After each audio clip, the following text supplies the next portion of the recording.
Ladies and gentlemen, let us all rise for the arrival of the Honorable Senate President and the Senators of the Republic of the Philippines.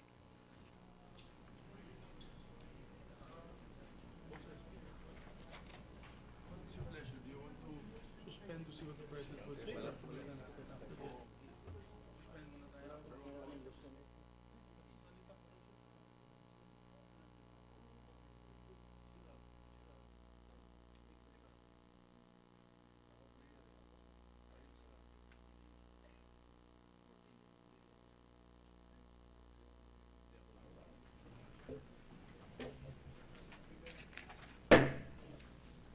The 18th session of the Senate and the third regular session of the 17th Congress is hereby called to order.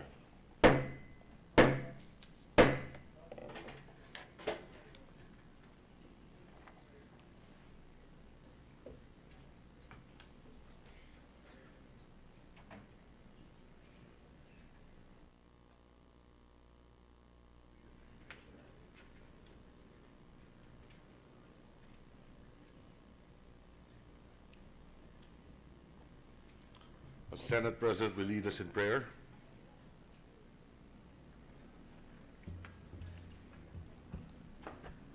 Amang mapagmahal sa langit, maraming salamat po sa patnubay ng inyong ibinibigay sa aming lahat upang magampanan namin ang mga responsibilidad at tungkuling nakaatang sa aming balikat. Maraming salamat po sa kalakasan, katalinuhan at kapasyahan na ginagamit namin upang malampasan ang mga alon at pagsubok ng buhay. Ipinakita niyo po sa amin kung ano ang tunay na kabutihan at ito rin ang ninanais ninyo sa amin. Ang gumawa ng kung ano ang nararapat, ang magmahal ng tapat, ang maging mapagbigay ng walang hinihintay na kapalit, at ang sumunod sa iyo ng may kababaang loob. Sa pamamagitan po ninyo, mapapagtagumpayan naman namin ang mga mithiing ito. Panginoon, patuloy po ninyong ibigay sa bawat isa sa amin ang karunungan at lakas ng katawan at pag-iisip upang maisagawa ang aming mga tungkulin bilang mga lingkod bayan. Patuloy ninyo kaming gawing instrumento na maiangat at mapabuti ang buhay ng bawat Pilipino sa pamamagitan ng paggawa ng batas na naaayon sa iyong kagustuhan. Makintal nawa sa amin ang pagnanais na mapaglingkuran kayo at sa paggawa nito ay mapaglingkuran namin ang taong bayan. Idinadalangin namin ito sa ngalan ng Ama, ng Anak at ng Espiritu Santo. Amen.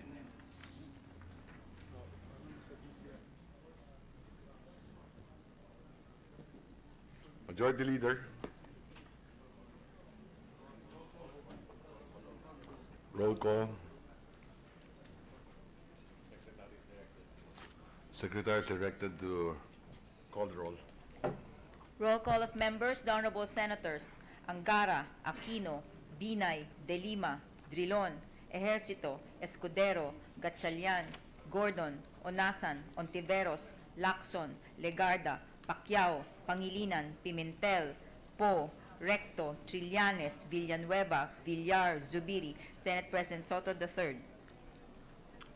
With 20 senators present, the chair declares the presence of a quorum.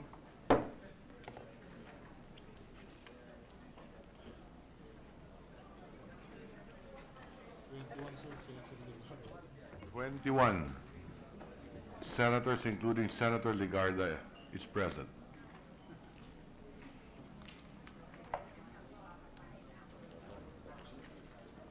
Majority Leader. Thank you, Mr. President. Mr. President, I move that we dispense with the reading of the journal of the 17th session Monday, September 10, 2018, and consider the same as approved. Is there any objection? There being none, motion is approved. Mr. President, we have some guests. We have some guests with us in the Senate. Guests of Senator Grace Poe, officers of the Philippine Cable and Television Association are here with us. We also have with us guest of Senator Trillanes, Mr. Toshi Kazama, with the ASEAN Youth Forum Group. And I have also guests from Bukidnon, the barangay captain, barangay officials, together with the ABC president of the town of Manolo Fortich, that's in northern Bukidnon. They're here with us on the right side. We welcome the guests to the Senate. Yeah, may kababayan. We also have with us, ladies and gentlemen of the Senate, the winners of the Asian Games. We have gold medalists of skateboarding. We have with us Marjeline Didal, my fellow Bisaya. She's from Sugbu, the province of Sugbu. We have also with us Yuka Sason, women's individual golf, gold medalist. We also have silver medalist Rogan Ladon, men's flyweight boxing.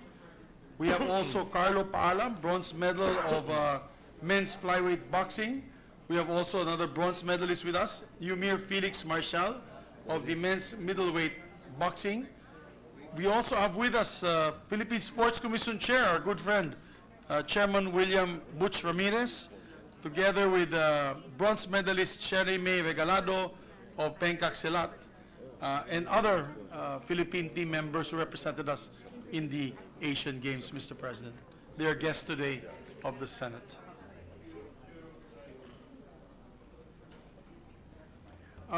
Mr. President, I move that we proceed with the reference of business. The Secretary will proceed with the reference of business. Reference of business, messages from the House of Representatives. Letter from the House of Representatives informing the Senate that on 5 September 2018, it adopted Senate number 178 as an amendment to House number 5000 entitled, An Act Providing for the Regulation and Supervision of Payment Systems. To the archives. Bills on first reading. Senate number 1991 entitled, An Act Ensuring Equitable Media Access for All Electoral Candidates by amending Sections 3 and 6 of Republic Act number 9006, otherwise known as the Fair Elections Act, and for other purposes, introduced by Senator Aquilino Coco Pimentel III. Referred to the Committees on Electoral Reforms, Public Information, and Finance. Senate number 1992 entitled, An Act Providing for a Rural Employment Assistance Program and Appropriating Funds Therefore, introduced by Senator Soto III. Referred to the Committees on Social Justice, Local Government, and Finance. Senate number 1993 entitled, An Act Renewing for Another 25 Years the Franchise Granted to Enrique M. Orozco and Sons, Inc. under Republic Act number 3229, introduced by Senator Soto III. To the Committee on Rules. Resolutions. PS Resolution number 881 entitled, Resolution Urging the Senate Committee on Social Justice, Welfare, and Rural Development and other appropriate committees to conduct a compendious inquiry and review in aid of legislation on the implementation and realization of the entire government efforts on the 1991 Mount Pinatubo eruption, citing that 27 years after there are still affected communities, in particular the indigenous people struggling in extremely difficult circumstances after the devastation, introduced by Senator Grace Poe. Referred to the Committees on Social Justice and Cultural Communities. PS Resolution number 882 entitled, Resolution Commending 8 Outstanding Filipino Scientists for being among the honorees of the 2018 edition of Asian Scientist 100, introduced by Senator Paulo Benigno Bam Aquino IV. Referred to the Committee on Rules. PS Resolution number 883 entitled, Resolution Directing the Appropriate Senate Committees to Conduct an Inquiry in Aid of Legislation on the current status of the Public Utility Vehicle PUV Modernization Program of the Department of Transportation DOTR in order to ultimately address the concerns of individual drivers, transport groups, associations, and unions towards a more efficient and inclusive implementation of the PUV Modernization Program, introduced by Senator Paula Benigno Bam Aquino IV. Referred to the Committee on Public Services. PS Resolution Number 884 entitled Resolution Directing the Appropriate Senate Committees to Conduct an Inquiry in Aid of Legislation into the Killing of Minors in Police Operations and Encounters towards reviewing government policy, reforming police procedures, and ultimately protecting the lives of Filipino children and youth, introduced by Senator Paulo Benigno Bamakino IV. Referred to the Committees on Public Order, Women, and Family Relations. PS Resolution Number 885 entitled Resolution Directing the Proper Senate Committees to Conduct an Inquiry in Aid of Legislation on the Alarming Cases of Child Exploitation in the Country, introduced by Senator Maria Lourdes Nancy S. Binay. Referred to the Committees on Women and Justice. PS Resolution Number 886 entitled Resolution Recognizing and Congratulating Marjeline Didal for getting the first gold medal in the Women's Street Skateboard event of the 2018 Asian Games, introduced by Senator Joel Villanueva. Referred to the Committee on Rules. Committee reports. Committee Report Number 437, submitted jointly by the Committees on Sports and Finance on House Number 6129, introduced by Representative Di Maporo et al., entitled An Act Establishing the Lanao del Norte Sports Training Center to be located in the Municipality of Tubod, Province of Lanao del Norte, and appropriating funds therefore, recommending its approval without amendment, sponsor Senator Manuel Manny D. Pacquiao. To the calendar for ordinary business. Committee Report Number 438, submitted jointly by the Committees on Sports and Finance on Senate Numbers 1712, introduced by Senator Emmanuel Manny D. Pacquiao, entitled An Act Establishing the Sarangani Sports Training Center in the Municipality of Alabel, Province of Sarangani, and appropriating funds therefore, recommending its approval without amendment, taking into consideration House Number 6130, sponsor Senator Emmanuel Manny D. Pacquiao.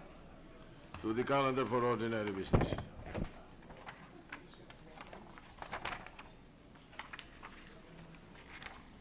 We have additional reference of business. Additional reference of business. Message from the House of Representatives. Letter from the House of Representatives informing the Senate that on 10 September 2018 it adopted House Concurrent Resolution Number 20 entitled Concurrent Resolution Urging the Commission on Elections to reset to October 11 to 17, 2018 from October 1 to 5, 2018 the filing of their certificates of candidacy in connection with the May 13, 2019 national and local elections, in which it requests the concurrence of the Senate. Referred to the Committee on Rules. Resolution. PS Resolution Number 887 entitled Resolution Directing the Appropriate Senate Committee to look into the fraudulent and erroneous basis of Proclamation Number 572, which revokes the amnesty granted to then Lieutenant, Senior Grade, and now Senator Antonio F. Trillanes IV for the purpose of looking into possible remedial legislation to prevent and or avert possible abuse of presidential powers in the future, introduced by Senators Drilon, Aquino IV, Pangilinan, Ontiveros, and De Lima. Referred to the Committee on Rules.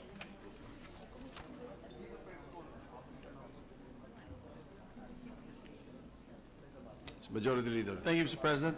Mr. President, with the permission of the body, I move to consider proposed Senate Resolution Number 854, taking in consideration Senate Resolution Numbers 855, 857, 861, 862, 863, 864, 865, 866, 867, 870, 871, 873, 876, 877, and 886. I so move, Mr. President. Any objection? Chair hears none. Motion is approved. The resolution, taking into consideration the other resolutions, consideration is in order. Mr. President, may I request the Secretary to read the title of the measure? The Secretary will read the title of the measure. Resolutions commending Heidelin Diaz, Marjeline Didal, and other Filipino athletes in the 2018 Asian Games held in Jakarta, Palembang, Indonesia. Yes, Mr. President, the status is that we are now in the period of sponsorship. May I recognize the Senate President? Would you like to sponsor, Mr. Senate President, being the principal author? I am told We have a substitute. that there are a number of other resolutions and there are other sponsors. So being the first or the principal author of the first resolution that was filed, which is Resolution 854, although it only mentions Heidelin Diaz, who won the first gold, we would like to commend, or the Senate would like to commend all the others, and therefore we will just submit for the record a sponsorship speech on 854, and I would ask the majority leader to call for the other sponsors to sponsor the measures. Yes, thank you, Mr. President. Mr. President, for the information of the body, we will move a bit later for the substitute resolution consolidating all Senate resolutions, proposed Senate resolutions, to That include will all be the in the winners. period of amendment. That's correct, Your Honor. Just for the Yes. information of the body. Mr. President, may I be allowed to co-sponsor the measure? Yes, the majority leader is recognized to sponsor the measure. Thank you, Mr. President. Gentlemen, ladies of the Senate, it is my honor and privilege to co-sponsor the adoption of the resolution congratulating and commending the Philippine delegates from the 2018 Asian Games held in Jakarta and Palembang in Indonesia from 18th of August to September 2, 2018, for bringing honor to the country by reaping medals in various sports and showcasing Philippine excellence before an international audience. Our Asian Games athletes had a truly remarkable showing, proving that sheer skill and dedication can bring us to international recognition. I would like to congratulate the gold medalists. For the first winner was, of course, our Olympics silver medalist, Hidelin Diaz. The other gold medalists are Bianca Pagdaganan, Luis K. Go, and Yuka Sasso of the women's golf team, and Marjeline Didal for skateboard women's street event. I particularly like to take note of Marjeline Didal. When I watched her with my children, we had such a wonderful time seeing this lady winning the gold medal. And she did it in a fashion of enjoying herself amidst such a tough league of competitors. And she just looked like she was having fun, Mr. President. And she did it, and I'm hoping that these ladies will also be able to get the gold medals in future events, most especially the Olympics. We have also two silver medalists contributed by Rogan Ladon of boxing men's flyweight division and Kiyomi Watanabe for women's judo event. We also have 15 bronze medalists, and we'd like to recognize them as Bianca Pagdanganan for golf's women's individual event, Carlo Paalam for boxing men's light flyweight event, Yumir Felix Marshall for boxing men's middleweight event, Al-Muhadid Adad of Pencak Silat men's single event, Dines Dumaan for Pencak Silat men's Class B event, Jefferson Ray Loon for Pencak Silat men's D, Class D event, Cherry May Regalado for Pencak Silat women's single, Dustin Jacob Melia, Jordan Dominguez, and Rodolfo Reyes Jr. for Taekwondo men's Team Pumsey, and Juvenile Crisostomo, Rina Babanto, and Jana Dominic Oliva for Taekwondo women's Team Pumsey, Pauline Luis Lopez for Taekwondo women's event, Agatha Christensen Wong for Wushu women's Tajikian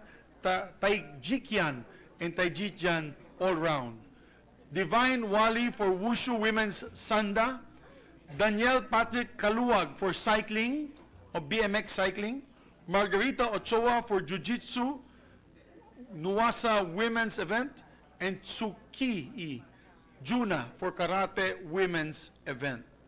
I'd like to take note, Mr. President, that most of those who won in the Asian Games are women.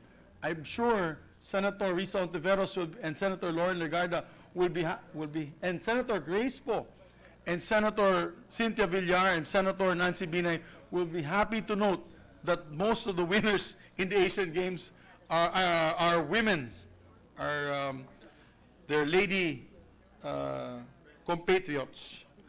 Mr. President, our athletes' success at the Asian Games should serve as a call for us to enhance our training and scholarship programs for Filipino athletes even more.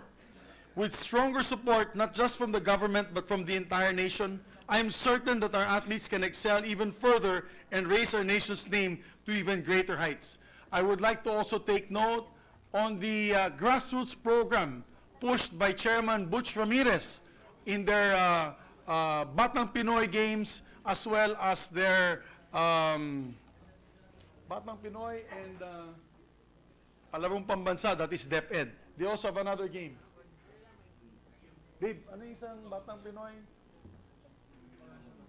Palarong Pambansa and Philippine National Games. There, the name escaped me. They also have Philippine National Games, Your Honors. These grassroots programs finally bearing fruit, and we can see our medalists in the Asian Games coming from all these competitions, Mr. President. So, I'm certain with the push of the Philippine Sports Commission, together with the unified POC, or Philippine Olympic Committee, I'm certain that our athletes can excel even further and raise our nation's name to much greater heights, and hopefully even an Olympic gold medal. Congratulations to all our winners. Mabuhay po kayo. Thank you, Mr. President, and I believe to give a co-sponsorship speech is Senator Grace Poe. May we recognize Senator Grace Poe, Mr. President. Senator Pacquiao was raising his hand, but ladies first. Sorry. Senator Grace Poe. My apologies, sir.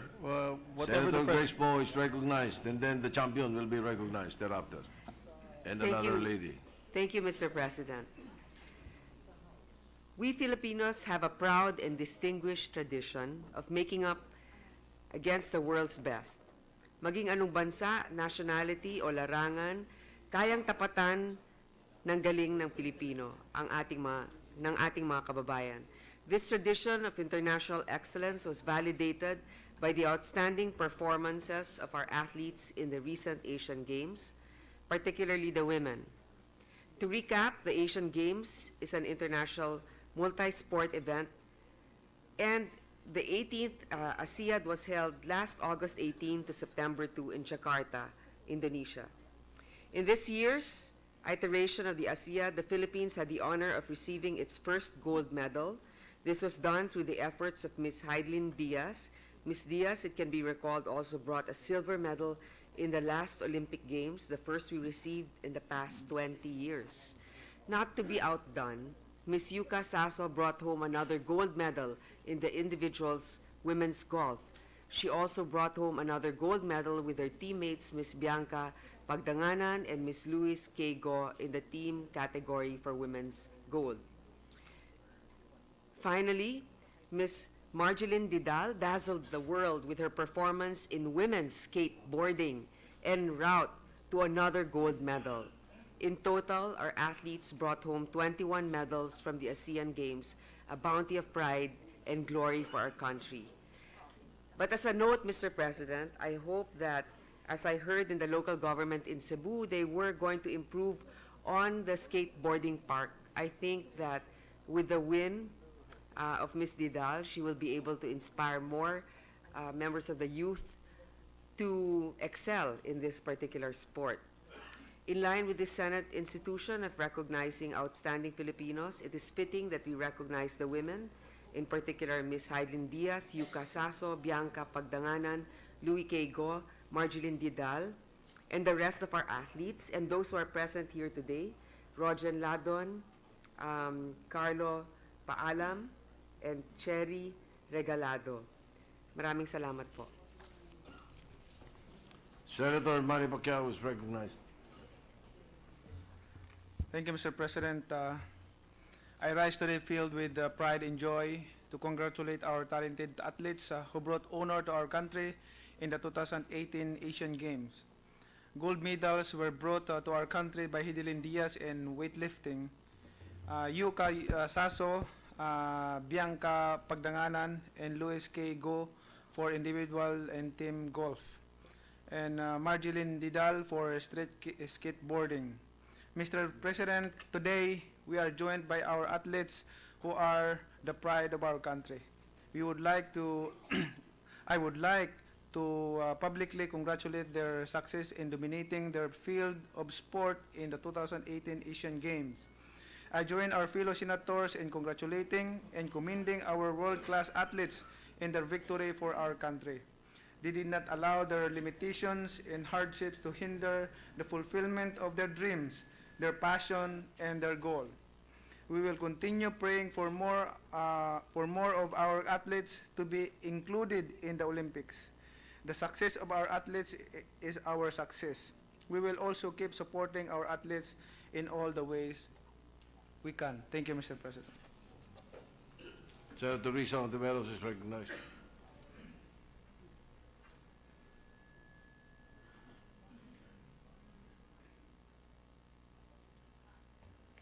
Salamat po, Mr. President.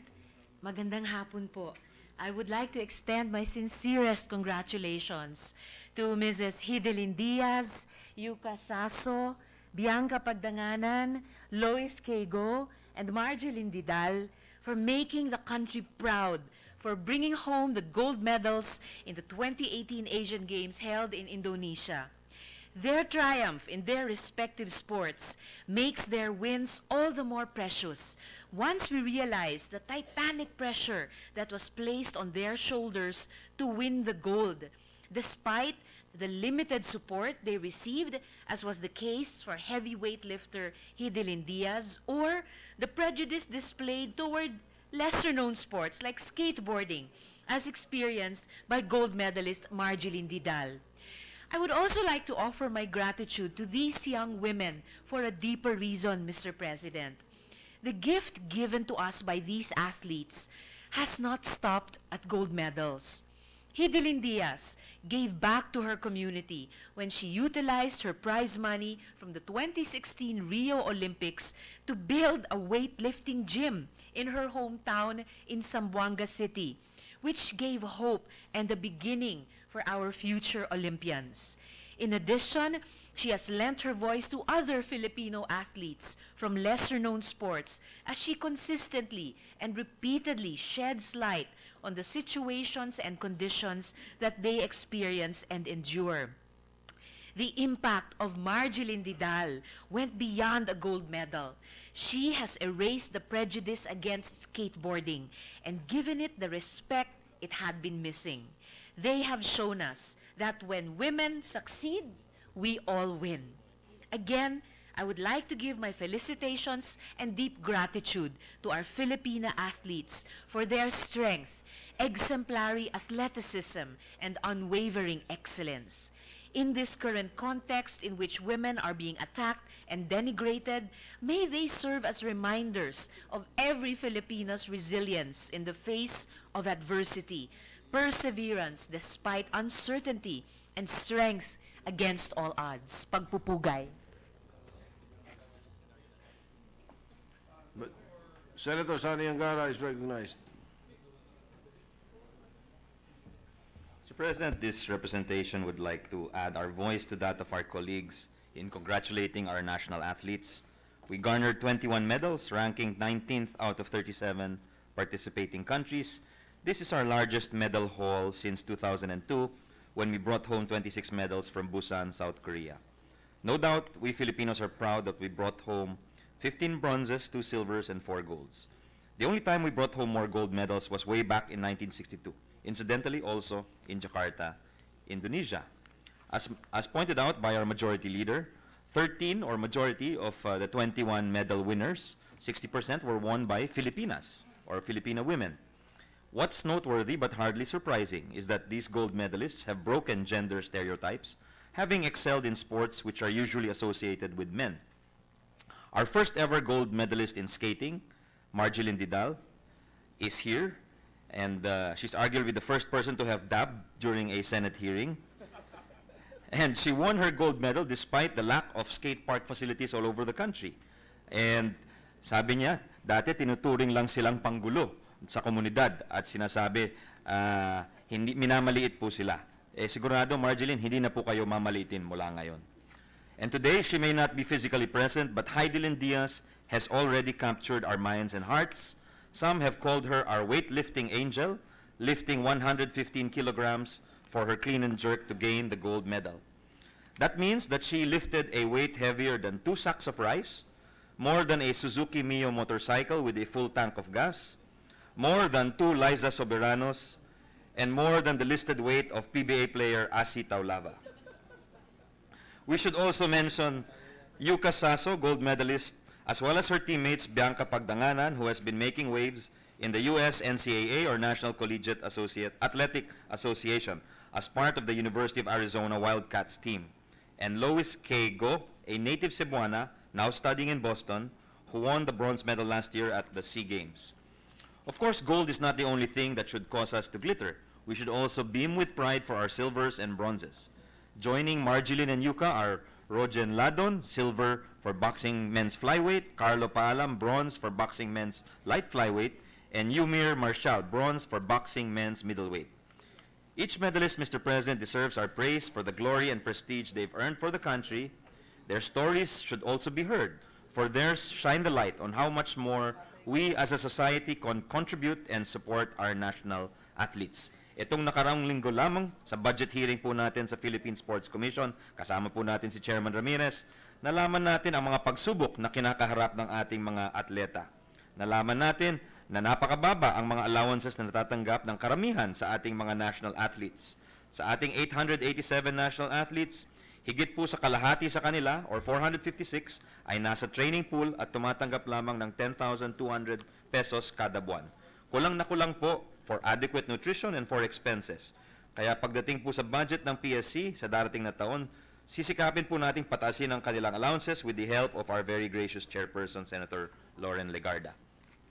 Narinig din natin ang mga kwento ng kakulungan sa gamit, sa infrastruktura, pati sa mga core team tulad ng mga coaches, nutritionists, physical therapists, at sports psychologists. Pinaabot sa atin ni Heidelin na kailangan talaga ng core conditioning team at medical team ng ating mga atleta para mamintana ang kanilang galing. One of our martial arts athletes said she fought 5 matches in one day and none of them did she have the assistance of a physical therapist. Malinaw po na marami po tayong pwedeng gawin para tulungan ang ating mga atleta. Certainly, Mr. President, this chamber has not been remiss in acting for our athletes' benefits.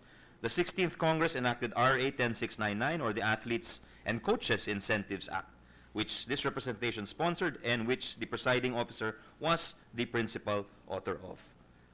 And tomorrow, our athletes will be in Malacanang Palace to receive the 24 million allotted for them under this law, Mr. President. Thus, we salute all our Asian Games medalists, not just for the glory they have heaped on our country, but also for the strength of spirit and single-minded focus they've demonstrated in their respective sports, despite the funding limitations and other limitations brought on by their sports. All of them truly deserve all the praise and support they are receiving today. Mabuhay po sila. Senator Joel Villanueva is recognized. Thank you, Mr. President. Mr. President, distinguished colleagues, it is my honor to co-sponsor and join our colleagues here in the Senate for the adoption of the resolution to recognize and congratulate Philippines gold medal winners and other athletes for their performance in the 2018 Asian Games held in Indonesia, where it is not uncommon for us to hear of young people who readily succumb to despair because of lack of hope, purpose, and dignity. Filipino athletes who showcase their sporting talents in Asian, especially our gold medal winners, exemplified the nobility and limitless capacity of the Filipino spirit, resilient and transcendent. Gold medalist Hidilyn Diaz of weightlifting, gold medalist Yuka Saso, Luis K. Go, and Bianca Pagdanganan of golf, silver medalist Marjeline Didal of skateboarding, in gold medalist Marjeline Didal of skateboarding, silver medalist Rogen Ladon of boxing, and Cherry May Regalado of Pencak Silat, bronze medalist. Nakakatuwa po, Ginoong Pangulo, na masabi rin sa bulwagang ito na si Rogen Ladon at si Cherry May Regalado ay aking mga kapatid sa pananampalataya sa JIL Church sa Marilao, Bulacan, at si Cherry May naman mula sa JIL Aklan. Hindi po may kakailang marami tayong kababayan, Ginoong Pangulo, dahil sa kahirapan o mga suliraning karugtong ng kanilang sikmura at buhay, ang madaling mawala ng pag-asa at maakit sa korupsyon, kriminalidad o adiksyon. But in the midst of all this seeming hopelessness, Filipino medalists, most especially 19-year-old Margie Didal, are among the many desperately needed beacons of hope of our people. Last week, I was approached by Margie and asked for prayers. Perhaps we all have heard enough of her life story, the odds and struggles that she had to surmount just to emerge triumphant. We all have heard of the material lack that she and her family has been struggling with as her career was in its budding stages. We all have heard enough of the lack of support that Margie had to weather and endure while she was starting. Laki po sa mga kalye ng Cebu at pinalaki ng kanyang mga magulang na iginagapang ang kanilang pang-araw-araw sa pagkakarpintero at pagbebenta sa mga bangketa. Yet, Mr. President, in the midst of all this, she emerged triumphant. Like Hidilyn, Yuka, Bianca, Luis K., Rogen Ladon, and Cherry May Regalado, who experienced their own challenges, Margie also weathered and endured everything, evidence to the resilience of the Filipino spirit. As Filipino medalists and all our athletes in Asian Games conquered and went beyond everything just to attain their destiny, so also the Filipinos' collective spirit can go beyond all sorts of hindrances just to realize and attain their noble destiny as a people. It is in this that we see how these young individuals serve as a symbol, a realization, and an embodiment of the Filipinos' resilient and transcendent characters. Let's harness to restore these two values or virtues, resilience and transcendence, to realize the greatness of the Filipino nation. Sa panghuli, muli, Mr. President, kinikilala po natin ang tagumpay ng ating mga atleta sa 2018 Asian Games, ang mga kabataang nagpapakilala ng kaibuturan ng isang Pilipino, matatag at kayang mangibabaw sa anumang pagsubok sa buhay at bansa. Maraming salamat po, and may God bless us all. Senator J.B. Ejercito is recognized. Yes, Mr. President, since our colleagues have already given all their sponsorship speeches, I'll just request that my co-sponsorship speech be inserted into the records. Shall be inserted into the records. Thank you, Majority Mr. Leader. President. As Senator Joel Villanueva is very proud of some of the medalists being from his religious group, their religious group of Jesus is Lord, I'd like to also take note that one of the boxing medalists, si Carlo Paalam, is from Bukidnon, Mr. President, from Manolo Fortich, Bukidnon. And timing, the barangay captains of Manolo Fortich are here. Mr. President, Bukidnon produces a lot of world-class boxers, starting with our very own, Manny Pacquiao. Manny Pacquiao was born in Barangay Magsaysay, Kibawe, Bukidnon, that is my district, before he moved to General Santos City. So, with that, Mr. President, we'd just like to put on record, Senator Ping Lacson would like to be co-author, co-sponsor. May I move that all members of the Senate, Mr. President, be made co-author and co-sponsor of this measure. I'm sure nobody will disagree to being a co-author and co-sponsor. Yes, that will include Senator Gordon. Yes, sir. All members of the Senate.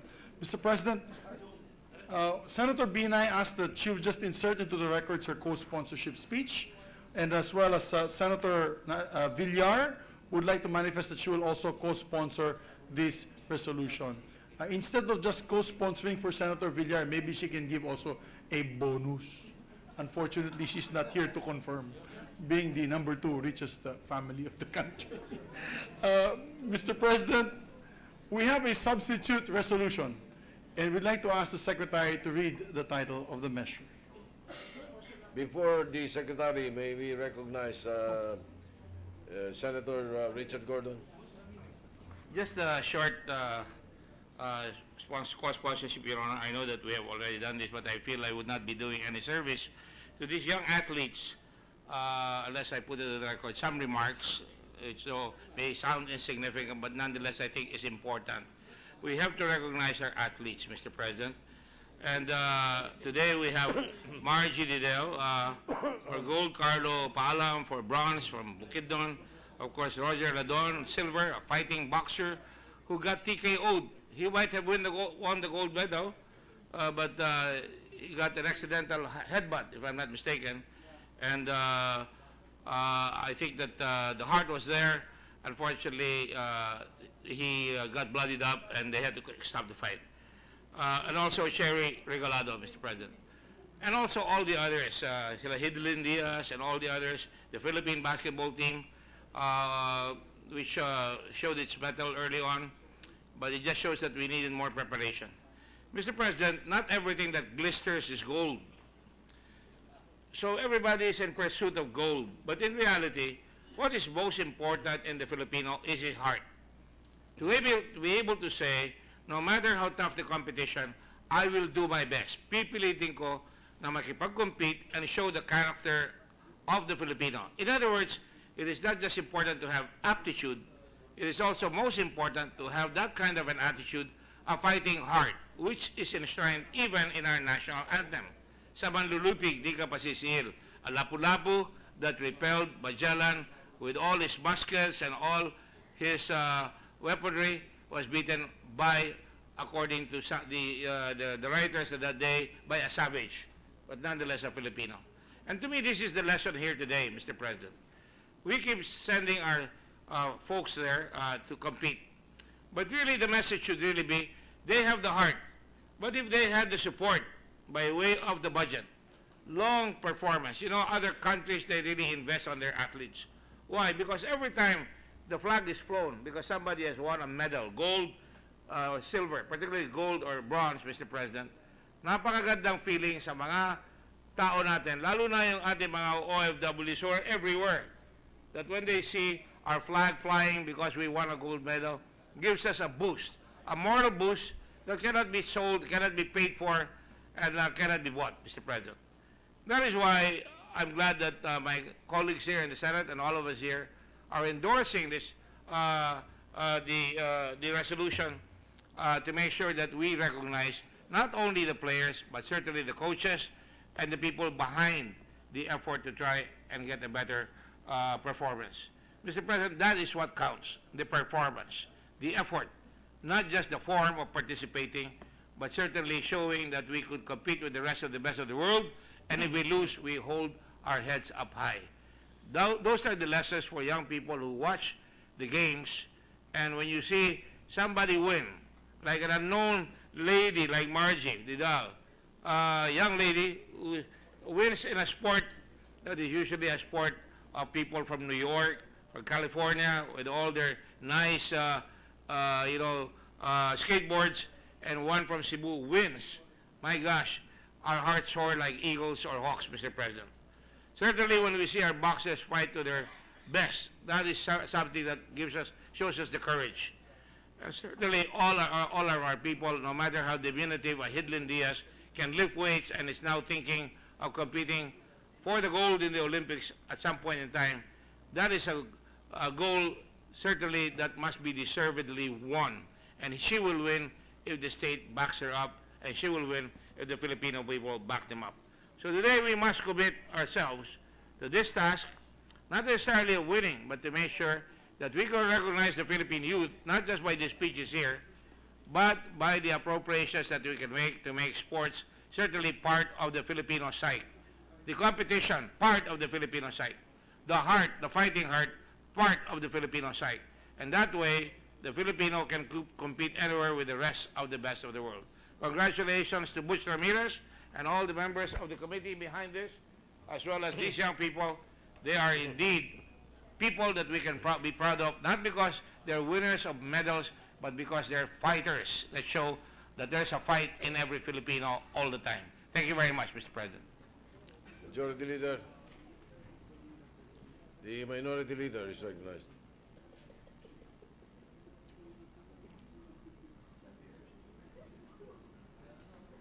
Mr. President, I join my colleagues in the majority in passing these resolutions, recognizing our athletes.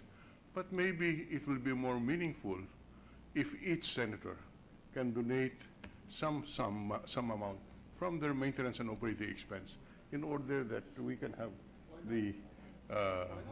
have something more substantial. The resolution is important, but certainly it will help if each senator will. Cash is best now. So anyway, that's my motion, subject to... We will make representations to Senator Pacquiao and Senator Villar. But we agree, Mr. President, if there is a sort of formula that will be put in place, our office is willing to support, Mr. President. All right. Thank you. Maybe we So- can discuss it with the office of Senator Drilon on how we can do the Thank you for the mechanics. suggestion, Minority Leader. Yes, Yes. Mr. President. We have with us now a substitute resolution. We'd like to ask the Secretary to read the title of the substitute resolution. Secretary will read the title of the substitute resolution. Resolution commending and congratulating all the Filipino medalists in the 18th Asian Games held in Jakarta, Palembang, Indonesia on August 18 to September 2, 2018. Mr. President, before we take action on the said resolution, I believe Senator Sherwin Gatchalian will just insert. He will just insert to the records his co-sponsorship He speech. placed that on record. Mr. President, We forgot also the family of Senator Gatchalian. You can also give a sizable donation, Mr. President. Senator Gordon. Anak ng inchik na mayaman, sabi nila sa Mr. President, just a little amendment, if I may be allowed. It speaks only of the medalists, Mr. President. Winning victories are team efforts, Mr. President. So if I may just add the word after medalists, our participants in the games as well as their coaches and the officials who made it happen, Mr. President. It's a team effort. Thank you, Mr. President. Yes, subject to style, Mr. President, we agree. As a All right, co-author. place that on record. With that, Mr. President, we move to adopt resolution, the said substitute resolution in substitution of resolution numbers. Madami po yan. No, Babasahin. just use the main resolution, 854. Yes, Mr. President. Substitution of the main resolution 854 on all the other resolutions of the same subject matter. I so move, Mr. President. Subject to All style. right. Any objection? The chair hears none. The PS Resolution 854 as substituted, taking into consideration PS Resolution 855, 857, 861, 862, 863, 864, 865, 866, 867, 870, 871, 873, 876, 877, and 886, subject to style, is hereby adopted. Thank you, Mr. President. Before we suspend, so that we can ask our medalists to go join us on top of the rostrum, Mr. President, I'd like to make an appeal to our colleagues. 2019 Southeast Asian Games held in Manila or in the Philippines will be coming in very soon, that we can all take part in helping the Philippine Sports Commission and the Philippine Olympic Committee with whatever way we can to motivate our boys and girls. Senator Gordon is a great cheerleader. He was once head of the Blue Bubble Battalion. And Senator Angara, I know, and Senator Joel are helping with the Philippine basketball team. I'm helping with the Philippine Arnis team. Senator JV can help with the cycling team and the boxing team as well. Senator can be in charge of wushu and karate and all the others, Mr. President. But they need our support. And this is one way we can unite the Filipinos through sports.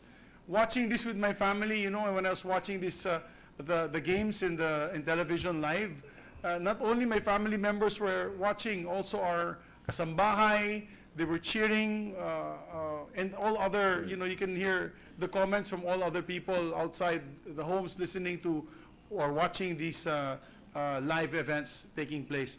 Sports can really bring us together, Mr. President. You're talking of the 2019 Asian Games? SEA Games, sir. SEA Games, all right. Yes, we're hosting it, when sir, is next the year. next Olympics? 2020, sir, sa Japan. 2020. If we want a gold medal in the Olympics, the best thing is to bid that we host the Olympics. Because if you, the Olympic rule, if you host, you are given a chance to include a game or a sport. So in the Philippines, if we host it, we can include the game or the sport hide and seek. And the team captain will be Senator Lacson, and the co-captain will be Senator Honasan. Hide and seek. I bet we will We will- bring a gold we'll medal gold there, medal, sir. gold for medal, sure. for sure. If They they're cannot- the trainers. They cannot find us.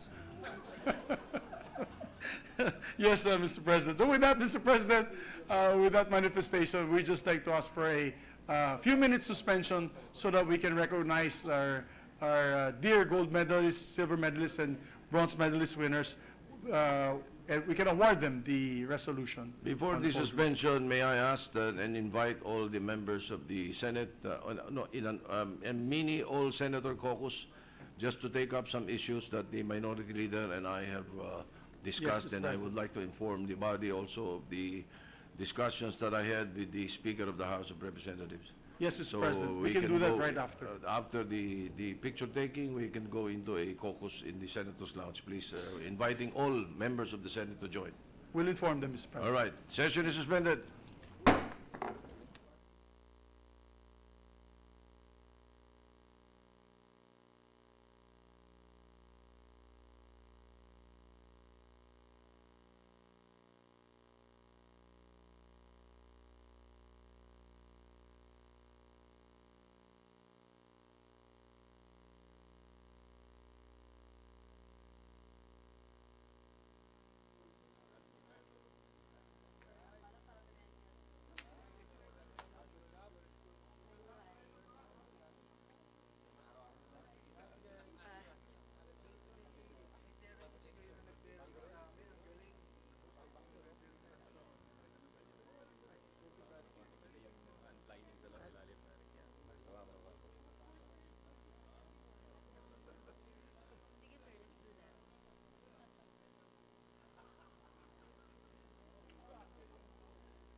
Yan, let's let them stay in front.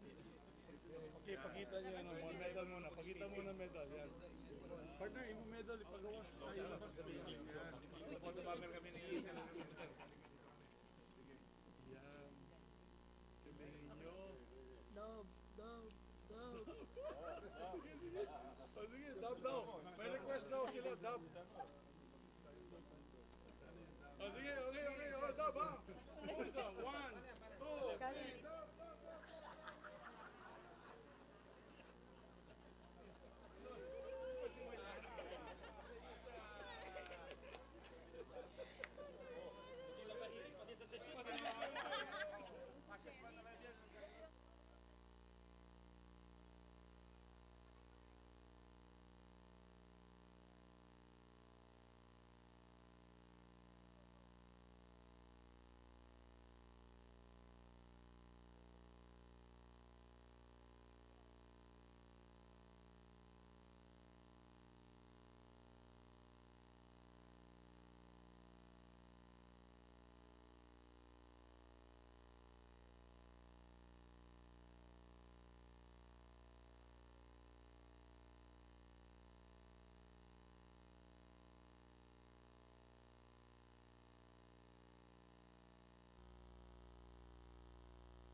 kasi wala. Tinatanong ko sila, hindi naman nila.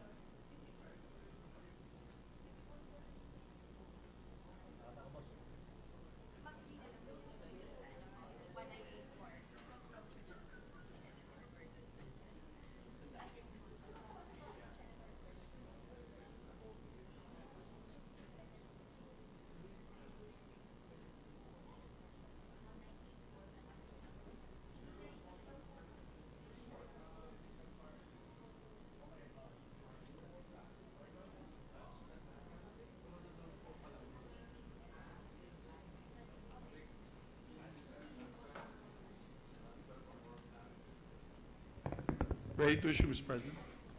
Session is resumed. Mr. President, with the permission of the body, I move that we transfer from the calendar of ordinary business to the calendar of special orders, Senate Bill number 1984 under Committee Report 435. I so move. Any objection? Chair hears none. Motion is approved. Mr. President, with the consent of the body, the permission of the body, we move to consider Senate Bill number 1984. Any objection?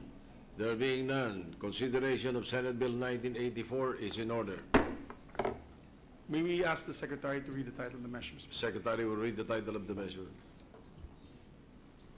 Senate Bill 1984, an act strengthening the political party system of the Philippines, creating a state subsidy fund for political parties and for other purposes. Mr. President, to sponsor the measure, may we ask the chairman of the said committee, the Committee on Electoral Reform, to sponsor the measure, the Honorable Senator Aquilino Coco Pimentel III.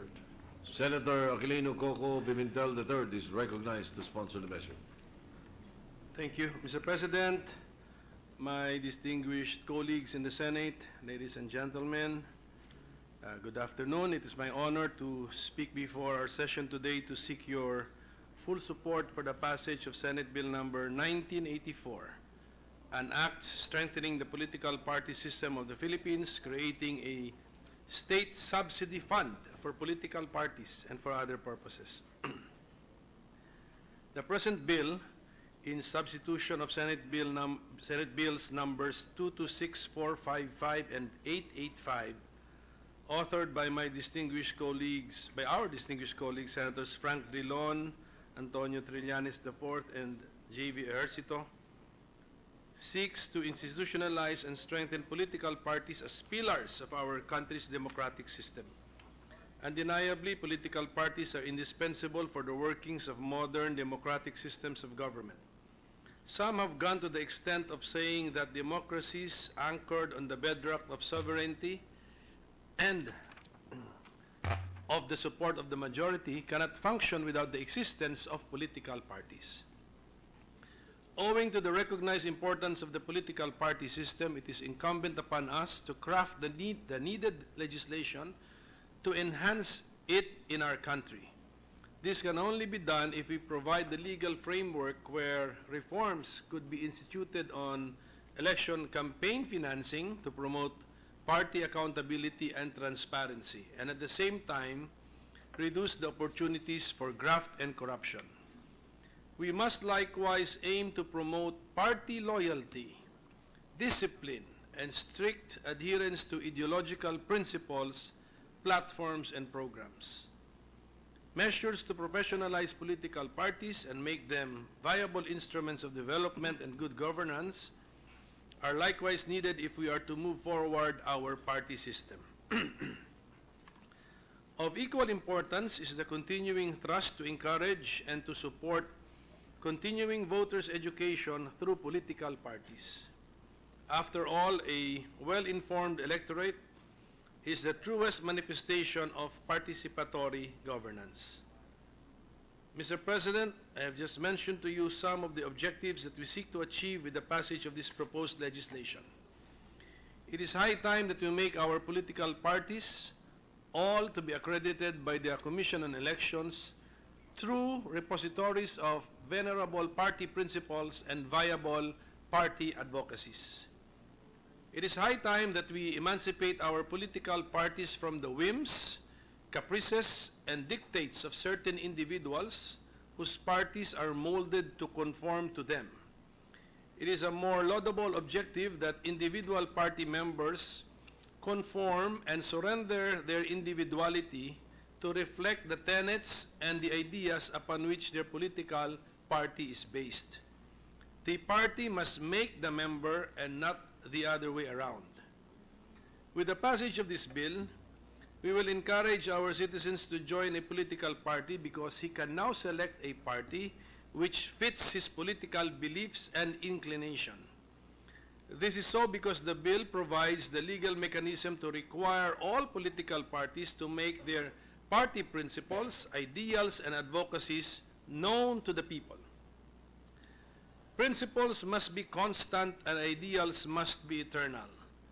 Political parties must be stable if they are to survive and to serve the greater good of our democracy. They must be allowed to spread their influence through the efforts, toils, and achievements of their members collectively. Thus, a member should never enjoy the privilege of membership in a political party only when the situation is favorable to him, and then abandon such professed loyalty when the tide changes. When a political party is sinking, you do not abandon it. Rather, you endeavor to right the tilt and to steer it back to its course. That should be the kind of attitude and loyalty a political party can expect from its members. In pursuit of this end, our proposed bill denounces and punishes political turncoatism. Any member of a national political party who changes party affiliation after being nominated by the party shall be deemed to have committed political turncoatism. Political butterflies are the bane of our party system. As such, our laws must ensure that they will have no place to go upon abandoning their previous affiliations. And if they do, the proposed bill makes sure that such a decision leads to dire consequences. Our bill further provides for the establishment of a state subsidy fund to be used directly and exclusively for party development and campaign expenditures. The availability of the state subsidy fund to deserving political parties seeks to promote professionalism and accountability among its members. No longer will our national political parties be dependent on the traditional power brokers and influence peddlers that have plagued our political system for so many years now. The strengthening of our political party system in so many ways, as found in this proposed bill, will ensure that our democratic system of government will continue to be vibrant and steady amidst the challenges of the coming times. So, Mr. President, my esteemed colleagues, on account of the foregoing reasons, I most respectfully seek the support of everyone for the immediate passage of this proposed legislation. Maraming salamat po. Majority Leader.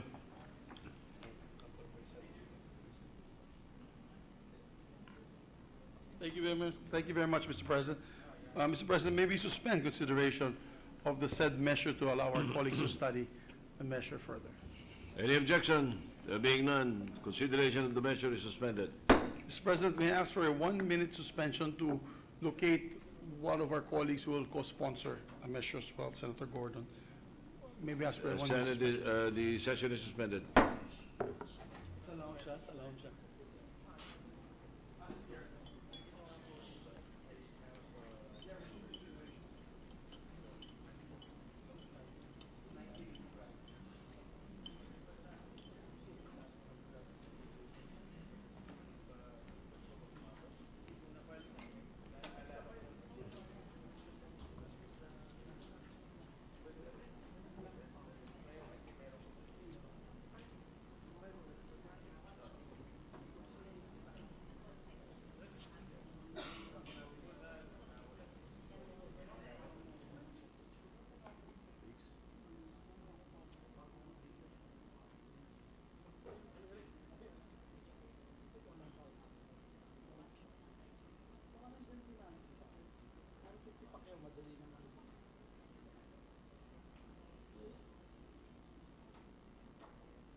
Ready to resume, Mr. President. Session is resumed. Mr. President, I move to resume consideration of Senate Bill number 1985 under Committee Report number 436. I so move, Mr. President. Any objection? There being none, motion is approved. This is an act amending Republic Act 9006, otherwise known as the Fair Election Act. And to co-sponsor the measure, we'd like to recognize the Honorable Senator Richard Dick Gordon. Senator Richard Gordon is recognized to sponsor Thank the you, measure. Mr. President. Co-sponsor Thank you, the measure. Majority Floor Leader. Mr. President, I rise to express my full support for Senate Bill number 436, also known as an act amending Section 11 of Republic Act number 9006, otherwise known as the Fair Election Law. At the outset, I would like to congratulate my good friend Senator Aquilino Coco Pimentel for spearheading the passage of this measure. I do intend to introduce amendments at the proper time. These amendments are part of the Senate bill which I've filed after I amended the previous bill that I filed earlier, or the Campaign Reforms Act of 2018, which this representation has authored. Mr. President, Section 4, Article 9 of the Constitution, 1987, provides that Section 4, the Commission on Elections may, during the election period, supervise or regulate the enjoyment or utilization of all franchises or permits for the operation of transportation and other public utilities, media of communication, or information. All grants, special privileges, or concessions granted by the government or any subdivision, agency, or instrumentality thereof, including any government-owned or controlled corporation or its subsidiary. Such supervision or regulation shall aim to ensure equal opportunity, time, and space, and the right to reply, including reasonable equal rates, therefore, for public information campaigns and forums among candidates in connection with the objective of holding free, orderly, honest, peaceful, and credible elections. Why is this provision in the Constitution? Why is it in the Constitution? It is precisely because the Constitution sees that there is a problem, that there is inequality in the opportunity for public elective offices. Economic inequalities in society have translated into political inequalities in government.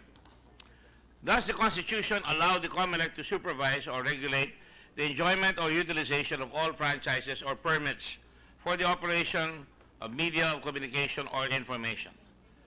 The problem, Mr. President, in any country there are interest groups, pressure groups, but here it's worse.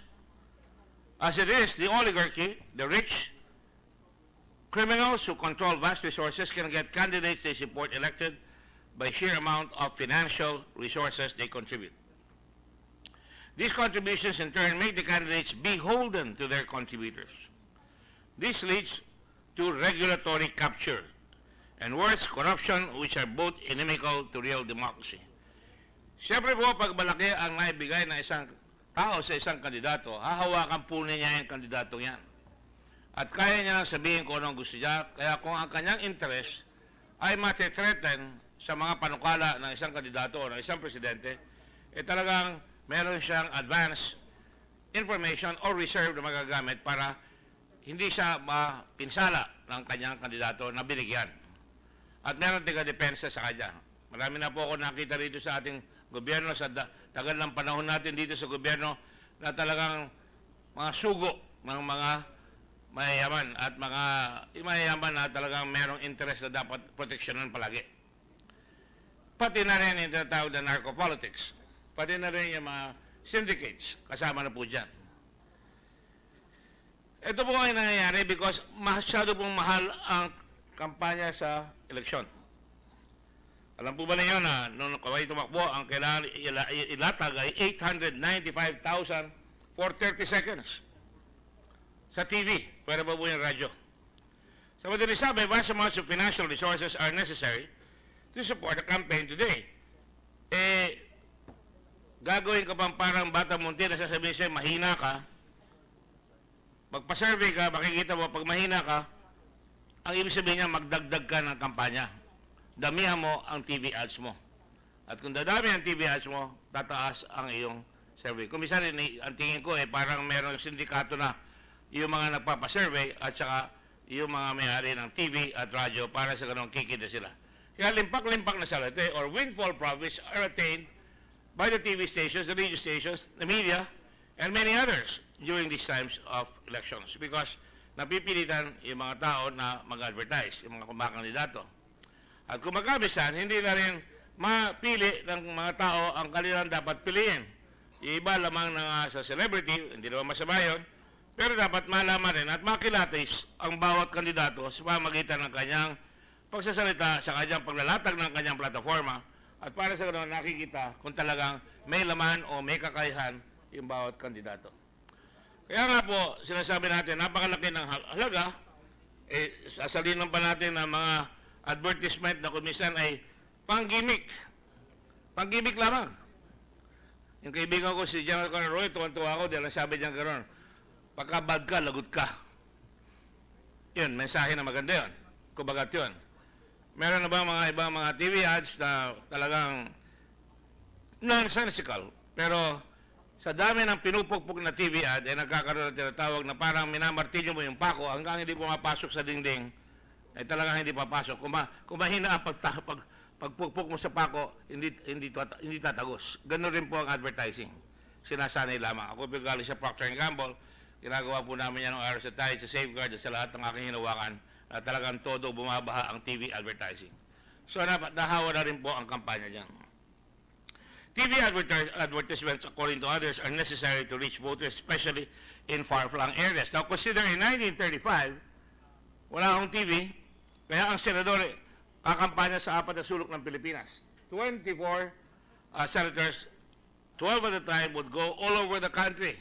Aeroplano, barko, para maikutan. Kaya masasabi natin ang mga senador noon, hasang-hasa. Dahil kailangan manalo sila, pupuntahan nila lahat ng mga lugar para makita nila kung ano ang problema sa Cotabato, ano ang problema sa Sulu, ano ang problema sa Ilocos Norte, at hindi sila asa sa TV ad. Meron pa akong kandidato, hindi na siya nangangampanya, TV ad na lang ng TV ad ang ginagawa. So, matinig sabi, this has become an opium and an easy fix, a quick fix for those who have money or have the capability to get money, or for that matter, na magsip-sip na lamang sa madalaking tao para mabigyan ng pera. Hindi naman ho tayo saksakan ng yaman, hindi naman tayo mayaman, pero siyempre, gusto lamang ho natin level ang playing field. At kung meron mga celebrities, basta magaling, katulad ng ating Senate President, galing naman sa Presidente ng Senate, mga senador yung kanyang angkan, at natutuloy siya na expose, siyempre, mabuti yan dahil kaya niyang ipaliwanag ang mga issues of the day. Pero kung magkami sa TV lang kinukuha, hindi rin makakapagsalita, kaya sayang rin ang nilalagay sa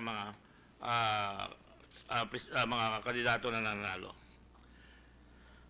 Without television or radio advertisements, today, candidates cannot compete. It is not a level playing field.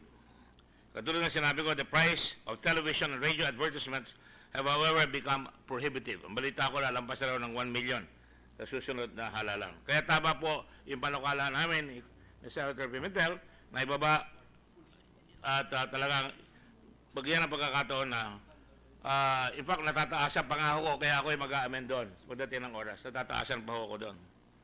Bakit po? Ang franchise po ay pribileyo lang. The owner of the airlines is the people. Nobody owns it. That's why the Constitution says it fit. Kapag panahon ng halalan, pwede lang kunin yan at samantalang i-take over para magamit para sa lahat ng tao. At hindi dapat sa malalaki lamang o sa may pera papasok yan. Even with these advertisements, there is no way to meaningfully discern the worthiness, capability, and track record of a candidate.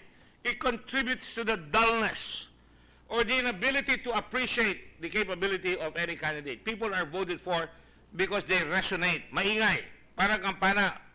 Boing, boing, boing, boing. Ganun lang. Pero yung talagang tinatawag na kaalaman o dapat maintindihan ay hindi na ibibigay. Panay boing, boing, boing nga. Kaya boing, boing, boing lahat ng ating bayan. Yun ang nangyayari sa atin. And so therefore, Mr. President, electoral complaints have become short on substantive debates. Para bang kasalanan pa natin na pagka nakipagdebate, parang hindi raw maintindihan. Sabihin, binobobo natin ang taong bayan. Huwag ka na magpadibate, walang makikinig dyan. eh doon ka na lang, mag-advertise ka na lang. At sigurado, panalo ka. In the meantime, the electorate choice has become dulled, has become limited, and cannot expand itself to analyzing. Now, Mr. President, these days are times of quickness.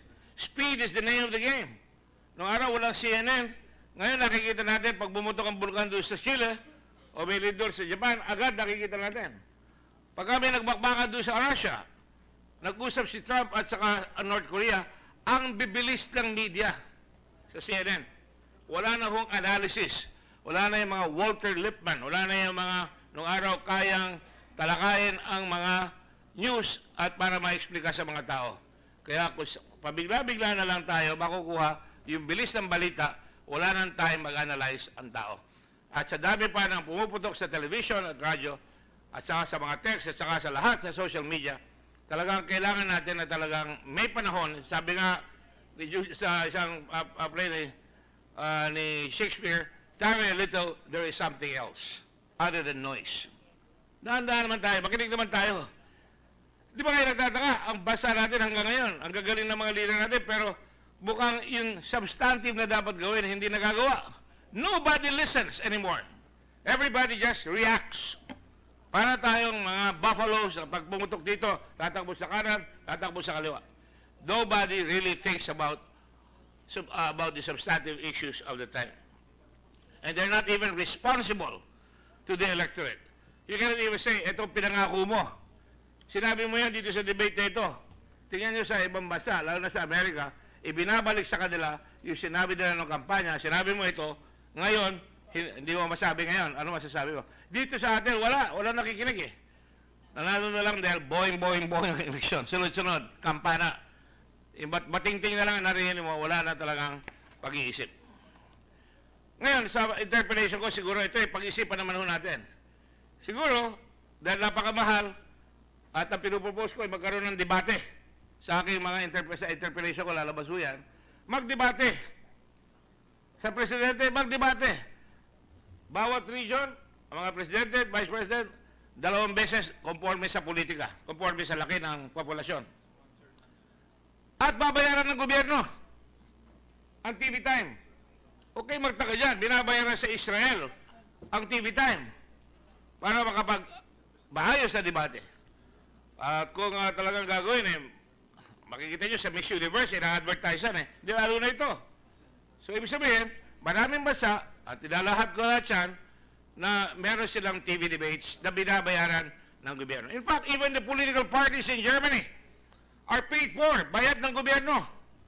Pagka mabata kang political party, binabayaran ng gobyerno para magkaroon ng development of a political party. What more so for debates? What more so sa mga issues at the time na dapat tanggalin? Na hindi lamang murahan na murahan, pero in a very, very, close situation, orderly, walang sigawan, candidates should be asked, ano yung plataforma mo? Paliwanag mo, how you're gonna do it? Mangangako ka, kailangan paliwanag mo kung paano mo gagawin. Dito wala yan. Kaya kahit ano ipapangako, lahat ibibigay, pero alam namang hindi makakayanan. So in a debate, you will be under the scrutiny of parang a microscope na kung kaya mong gawin, matatanong ka, marami ka sinasabi, may track record ka ba? Prove it na nagawa mo na yan. O kung hindi mo nagagawa, paano mo gagawin? Give us your program. That is why political parties always talk about platform. They talk about programs. Para yung programa na yan ay may papaliwanag sa tao. Dito, kita nyo kapag kamisan, pagka-eleksyon, personalan ng barahan. Kaya marami namamatay. Walang debate. Magkakampanya, maghahakot, ang laki ng pera, magpapakain pa, magbalagay pa ng tugtugan para dumating, nagpapakain, alam natin bawal, magsusundo, alam natin bawal, magsasalita sa tribuna, mumurahin yung kabila, narinig yung kabila, iintrigahin na, pagbalik doon, mumurahan na sila, mamaya barilan na yan sa kalye. You know I'm telling the truth. All you have to do is take a look at the record of deaths during a campaign.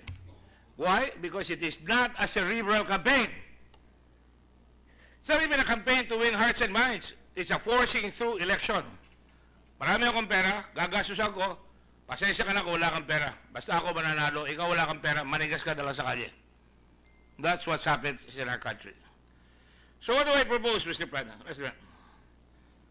Do sa interpellation, I hope, na papakinggan tayo, na kung ililibre natin yung bayad sa pamumulitika, sa TV ads, hindi naman siguro masama kung magbayad rin yung kandidato ng konti. Pwede naman tayo mag 2 rounds of election contest. May nomination period. Let us say kung may 90 days, hindi ka kilala, you have 2 weeks na magpakilala ka. 2 weeks na magbibigay ka ng TV ad mo. Bayaran mo. Ako, si William Gatchalian. Si Sherwin Gatchalian. Anak ako ni Sherwin Gatchalian. Nabaliktad na, no? Ang ibig sabihin niya, sige, nagulat kayo. O, pag nagulat kayo, mapapaligon kayo. At ngayon, papakinggan nyo ngayon, si William na nagsasalita, na di umano, biglang yung anak naging tatay. Ibig sabihin, you can do all those tricks, but in order to get the attention of the public. Which means to say, if we have 2 rounds, may nomination, let's say, ang dami tumakbo. Do you know how many senatorial elections ran the last election? Memory serves correct, there were about 1,006 senatorial elections, senatorial candidates ran. Ang sinasabi ko, parang may runoff dito. Do sa first round, after 1 round, let's have a nomination process na yung mananalong first 36, yun lang ang matitira sa senador. Matatakbo, and then the rest of it will be campaign. So 36 na lang o 24 na lang. Perhaps by doing so, kung 24 na lang, magkakaroon na ng 2 political party ulit. At labanan na ng partido. Something that needs to be done in this country. May partido. So, kung sa 2-round election nangyari yan, and don't say, nananangilip ako, we had 2-party politics before. Nga lang, wala rin kampanya na talagang binabayaran ang election TV time. Now, after those 2 rounds, there shall be 2 rounds of election for President and Vice President. For the positions of President, for the position of Senator, you can select either 36 or 24 sa mga senador. Sa mga konsyal, hindi na masyadong kailangan yan dahil masyadong up close and personal ang labanan doon. Sa national elections, pareho kailangan yan. We can adjust. 2, sa mga amendment ko, no paid election publicity or propaganda on television, radio, print, or social media during the 2nd round. Pag nakuha na lahat yung 24 senators, nakuha na lahat yung presidente, wala na yan. Wala munang social media, wala munang babayaran ninyo na election contest. Ano mangyayari? Babayaran ng gobyerno yung pagdidebate nyo. You must debate. Sinabi ko ito kanina sa lounge. Sabi siya, hindi pwede. Kung ayaw ko makipag-debate, ay kailangan mag-debate ka. Unang-una, matatalo ka pag ayaw ko makipag-debate. And marami naman tayo na nanalo na kahit na hindi masyado magaling magsalita, talaga may character at yun ang nanalo rin. Ang problema, madalas manalo dahil walang latigo sa ating rules sa kumpanya, ang nananalo, hindi character. Character ang nananalo. Puro pera. So, Mr. President, isa sa mga panati yan. So, spending on paid television and radio advertisements shall be limited as follows. Candidates for President, ito campaign finance reform. The late presidential candidate McCain wanted and campaign for campaign finance reform. Kita nyo, kaliwaan doon, bibigay lahat yung mga kandidato. Dus, magpahirap lang ng aeroplano, yari ka na, kailangan paliwanag mo. Nagpapaliwanag sila. Sa atin, gusto natin mangyari sa isang kandidato, candidates for president may spend not more than the total salary of an incumbent president for a period of 6 years. So, hindi dapat nalampas yung gagastusin niya para sa sarili niya sa lahat ng sweldong makukuha niya for the next 6 years. Ganon rin sa Vice President, 6 years. Ganon rin sa Senator. Although ang term ng Presidente, 4 years, gawin natin 6 years ang kanyang gagastusin. The equivalent of 6 years salary ng Presidente. Dahil lang focus sa kanya palagi. Ganon rin ang Senador, 6 years for the campaign for a Senator. Sa mga tweet, kung ang sweldo mo 200,000 a month, 72 months yun, times 200,000, ang limit mo, 14 million. Pero yung unang 2 weeks, pwede ka mag-advertise sarili mo, pwede mo gamitin yung 14 million doon sa 2 weeks na yun, pero ang gobyerno ng babae doon sa TV at radio campaign na kailangan obligado sa bawat region, i-announce yan, andun ang dyaryo, makikinig lahat, ito sinabi ni ganito, doon ang lalabas sa dyaryo, wala kang babayaran. Lalabas lang kung sino ang magandang sinabi doon sa kampanya ngayon. Kung nabuko siya na nang bobolo siya, lalabas yan. Sa madaling sabi, we are now really rationalizing not only the way and manner we campaign, but certainly we are now making sure that we get the best of the candidates, hopefully, that we can get. Paid and campaign and advertising shall likewise be subject to the following limitations. In television, not more than a total of 14 minutes of television advertising, whether appearing on national, region, local, free, or cable television. Radio, not more than a total of 28 minutes of radio advertising, whether airing on national, regional, or local radio, whether by purchase or donation. Printed or published election propaganda, the maximum size of print advertisements for each candidate shall be 1/4 page in broadsheets and 1/2 page in tabloids. Dapat, magkakaroon tayo later on ng mga tinatawag nating, katulad din sa Constitutional Convention, ako'y tumakbo, meron silang common billboards. Marami kami nung araw, nakikita yung billboards. At pag tumawag ng debate sa mga eskwela, maraming sumisipot. Discounted rates of political propaganda during the campaign period, media outlets shall give the COMELEC and registered political parties and registered candidates during the period they are allowed to campaign by means of paid political publicity or propaganda a discount of 40% for television, which is what is proposed by Senator Pimentel, 30% for radio, and 10% for print over the average of the published rates charged during the last 3 calendar years for television and radio, and over the published rates charged 1 year prior to the election for print media. Nothing in this provision prohibits a media outlet from giving higher discounts, provided the discount it gives one candidate shall be the same discount it gives to other candidates. Pare-pareho ang diskwento.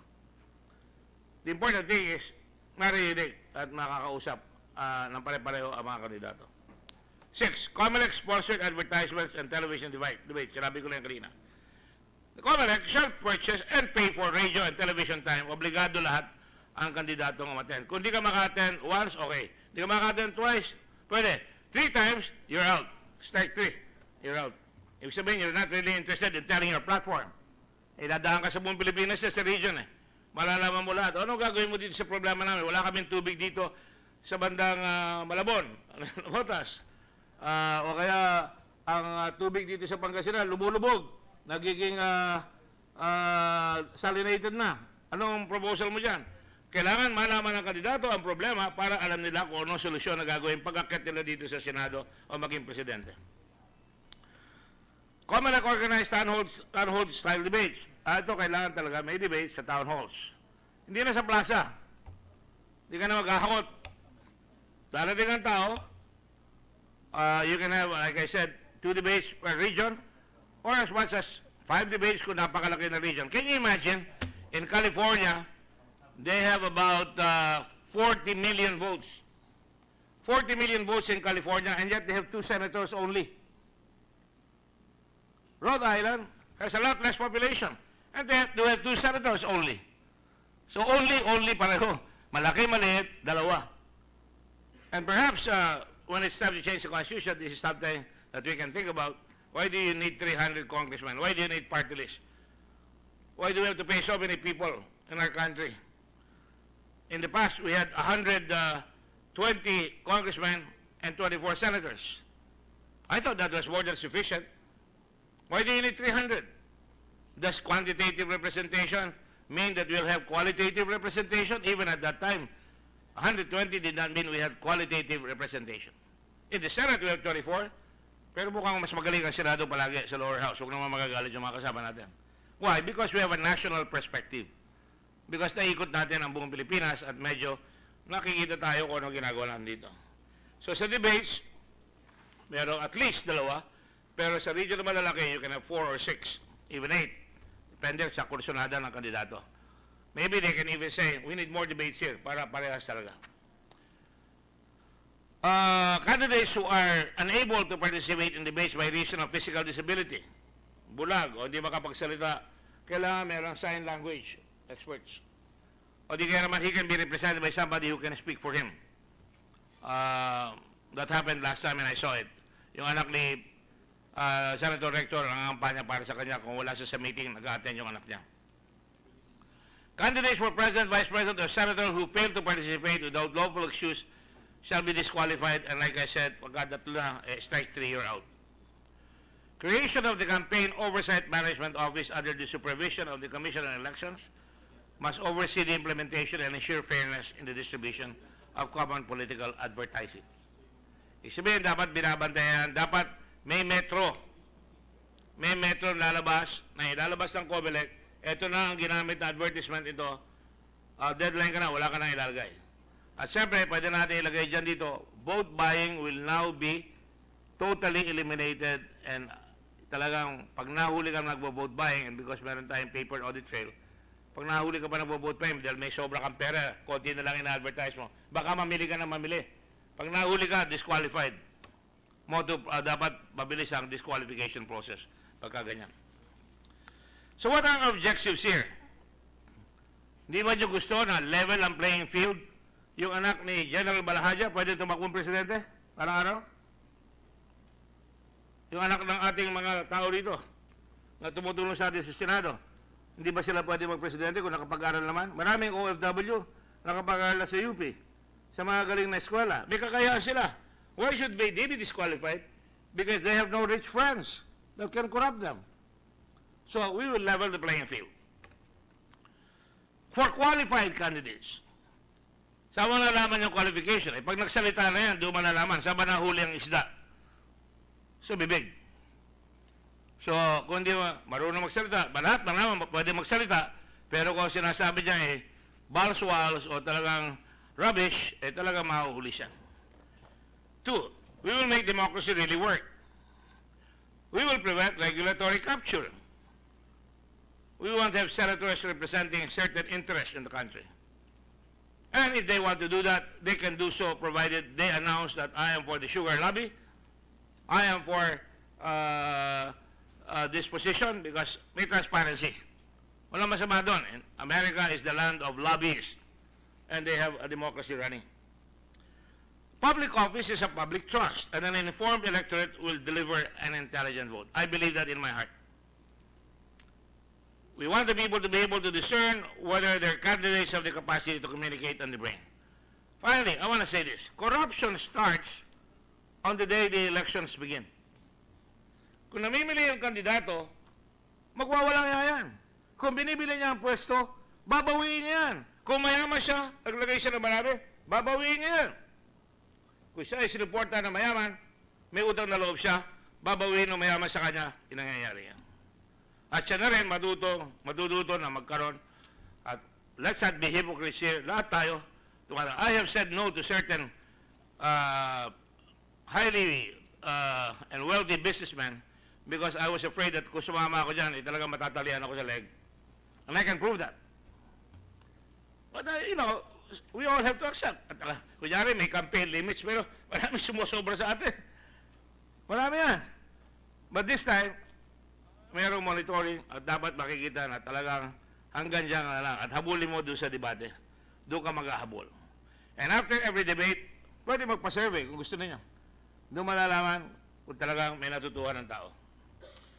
So having said that, Mr. President, in view of the foregoing reasons, this representation seeks the immediate passage of this bill, subject to the amendments, of course, and the debates that are going to happen. That's why it's so much fun in the Senate, because there's a wow here. Wow, senators. It's a world of wisdom here, supposedly, allegedly.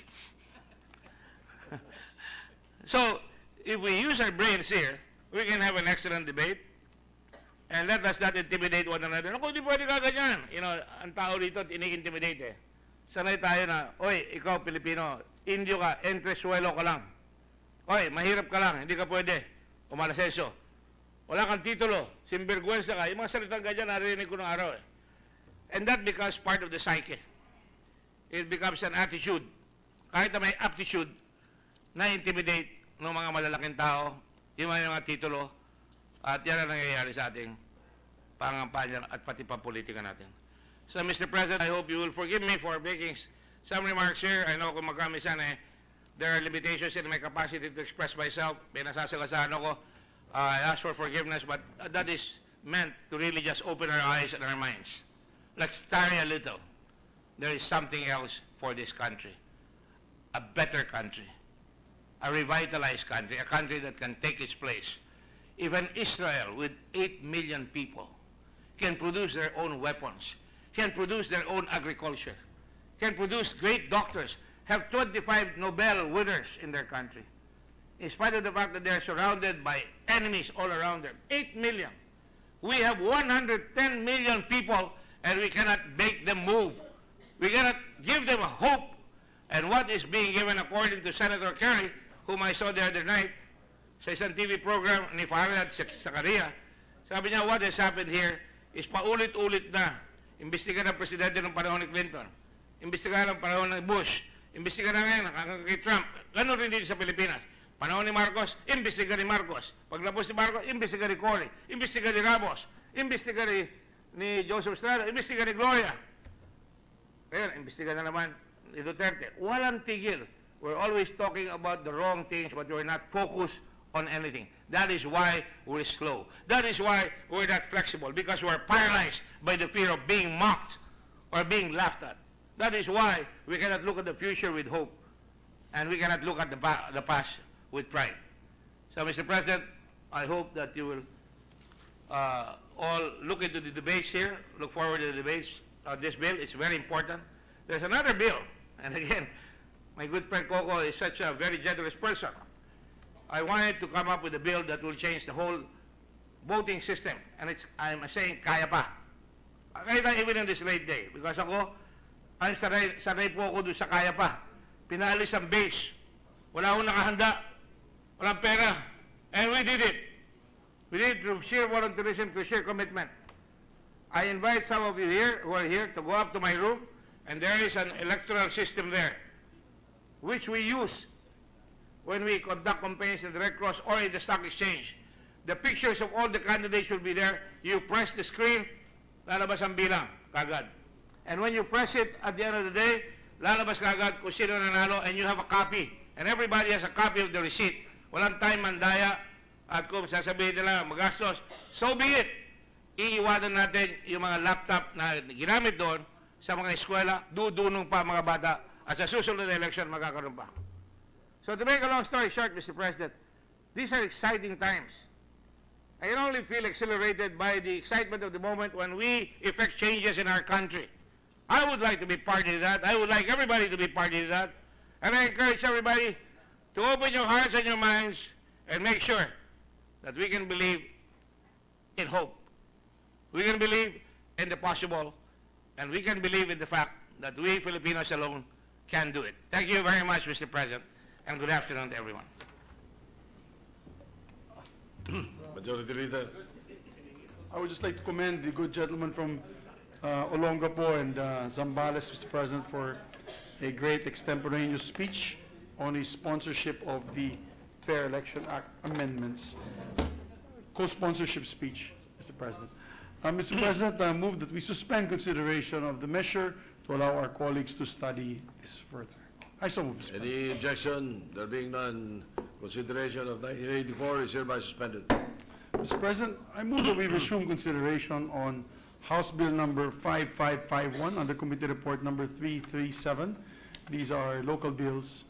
An act declaring September 2 of every year special non-working holiday of the province of Albay. I so move, Mr. President.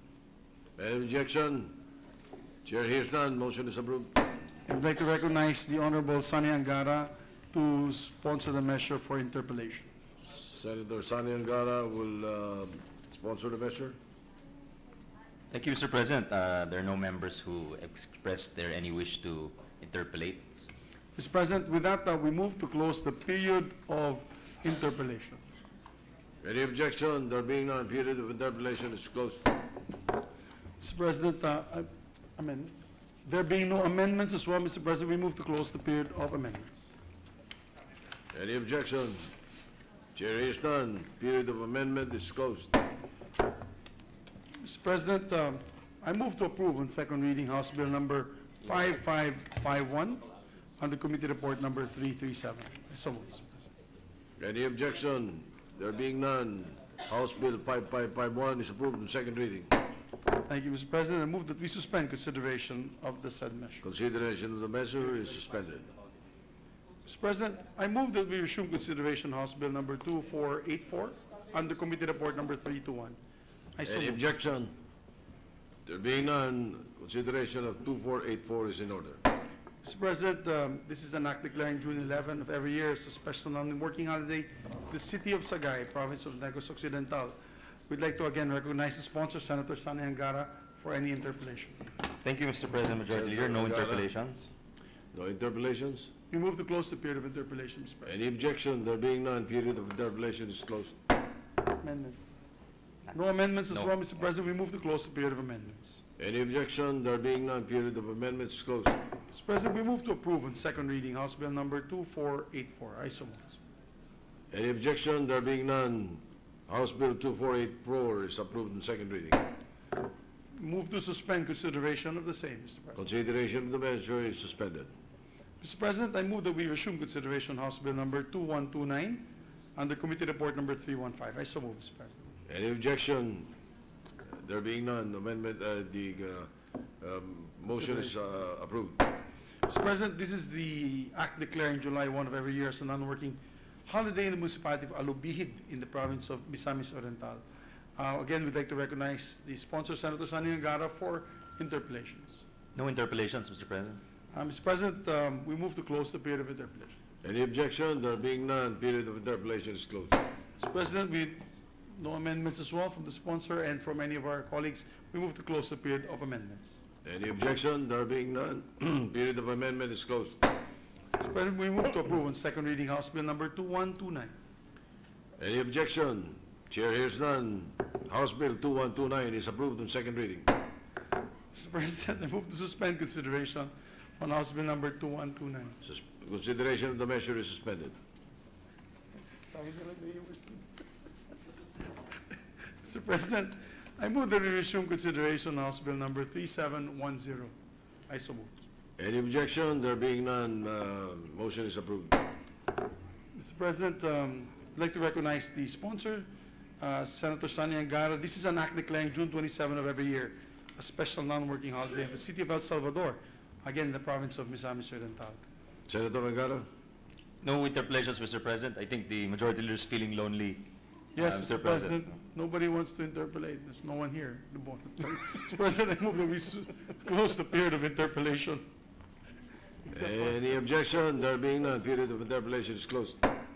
Mr. President, there being no amendments as well, we move to close the period of amendments. Any objection? There being none, period of amendment is closed. Mr. President, I move to approve on second reading House Bill number 3710. Any objection? Chair hears none. House Bill 3710 is approved in second reading. Mr. President, we move to suspend consideration of the same. Consideration of the measure is suspended. Yes, Mr. President, I'd like to ask the Secretary, Mr. President, to prepare the list of all the local bills we've tackled in the past 2 months.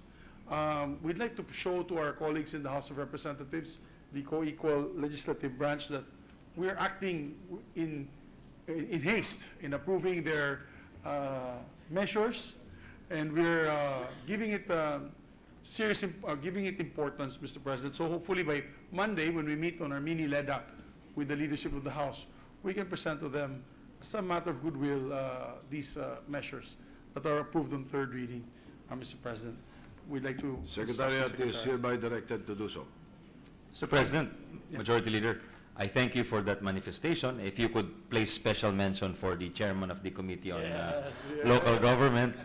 I think we approved over 60 bills, local bills, Mr. President. So we are prioritizing these very difficult and controversial bills. Yes, sir. Actually, it shows, Mr. President, during the last poll done by a big political party, Senator Angara was in the top 7. Thank you, Mr. President.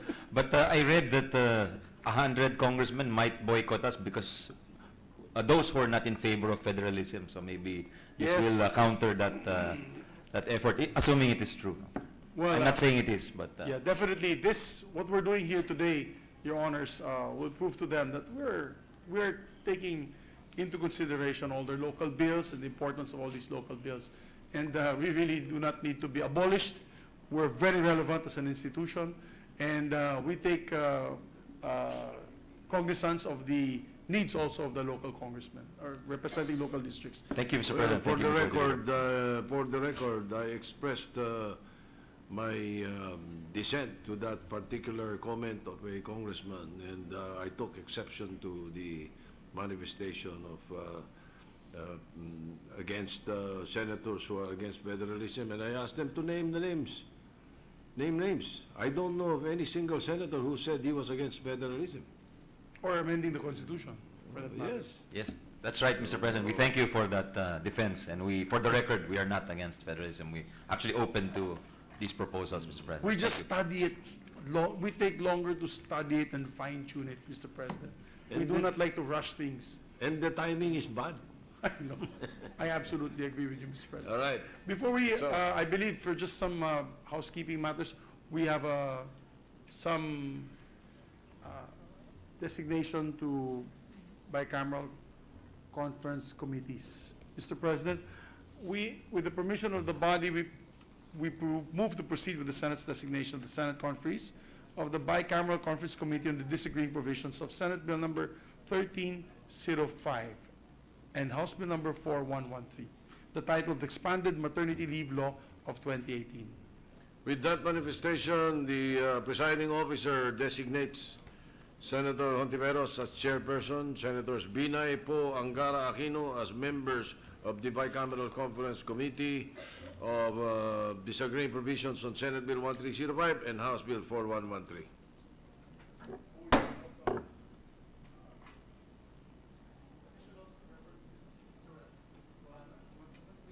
Majority Leader, I am waiting for a motion to adjourn. Yes, sir.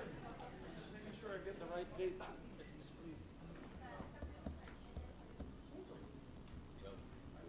I might adjourn on the wrong date. Mr. President, with that, I move that we adjourn for Wednesday, September 12, 2018 at 3 p.m.